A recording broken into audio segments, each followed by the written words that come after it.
Why am I so fired up and frustrated about cannabis? Well, I've been reflecting about that lately, and if you've been following along so far, you can tell this is something that I'm super passionate about it. And when I look at my own life, the benefit that cannabis has had, it's tremendous. But it wasn't always beneficial because I learned how to connect with cannabis in the context of a prohibition, which inevitably creates a black market.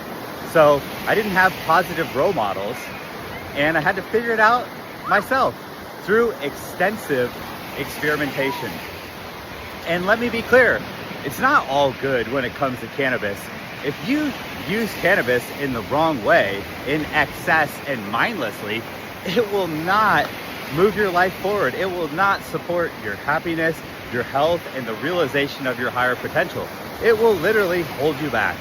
And I've experienced that in my own life, and I've observed that in many people that I know and I continue to observe.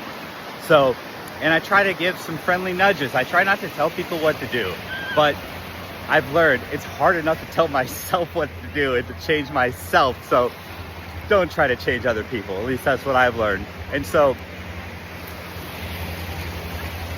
when I look at other substances that friends I know use, whether those are stimulants like Adderall, depressants, or benzos like Xanax, whatever it may be.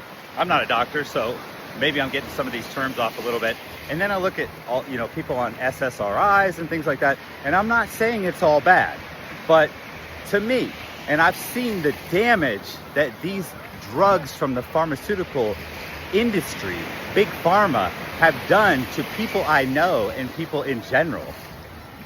And then I see what cannabis has done, and it doesn't even compare. The negative of drugs from the pharmaceutical industry far outweighs any kind of negative from cannabis. And I don't support numbing yourself with cannabis, but if you are going to numb yourself with anything, cannabis is probably the best thing to do it with. Again, I'm not advocating for that.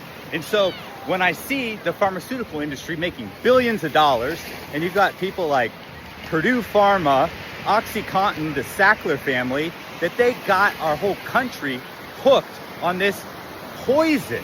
And then I see that even this day, cannabis is still illegal. It's a Schedule I drug, which supposedly means that it has no legitimate medical use, when we know it has a legitimate medical use. So yeah, I'm fired up and I'm frustrated, and I'm gonna keep talking about it. What do you think?